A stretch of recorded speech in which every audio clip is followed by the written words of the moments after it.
Randolph was a phenomenal time. It was a lot of fun.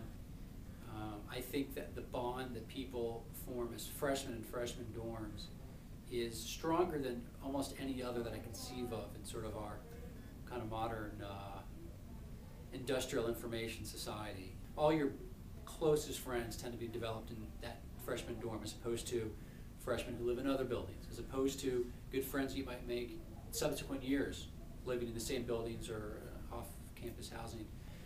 We were in a really unusual hall. Our hall together was playing a practical joke because they put at least 3 or 4 people in my hall with alliterative names.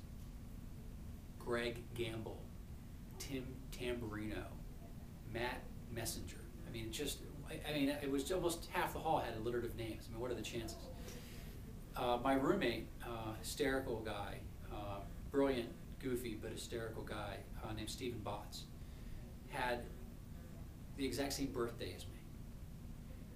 We also had identical SAT scores. His parents lived on a Madison Avenue, and we have a Madison residence hall. And my parents lived on Westmoreland Drive, and we have a Westmoreland residence hall.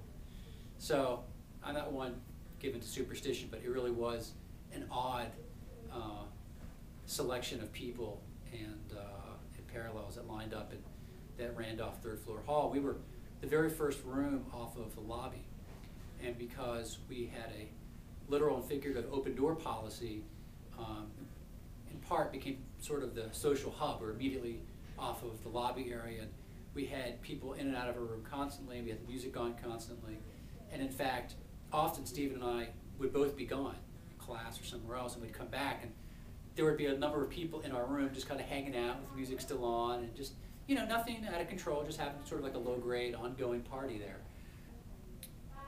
which I miss. That was nice. I really enjoyed that. Yeah, freshman year, we had our suite mate was the RA for, I guess, that floor, for that hall. A junior, hysterical guy, I probably should not name just to preserve my ability to tell all the good stories I want to tell, but he had to start locking his door because he didn't want to have the same open door policy that we had. And even though he didn't mind Stephen and I coming into his room, because he had a TV and a VCR and a great video game system, he didn't want the whole hall in there. But what happened is he'd come back from class and he'd find all the guys in the hall playing Nintendo on his, his television. He'd say, "Come on, guys, I have to do, a report, whatever it is."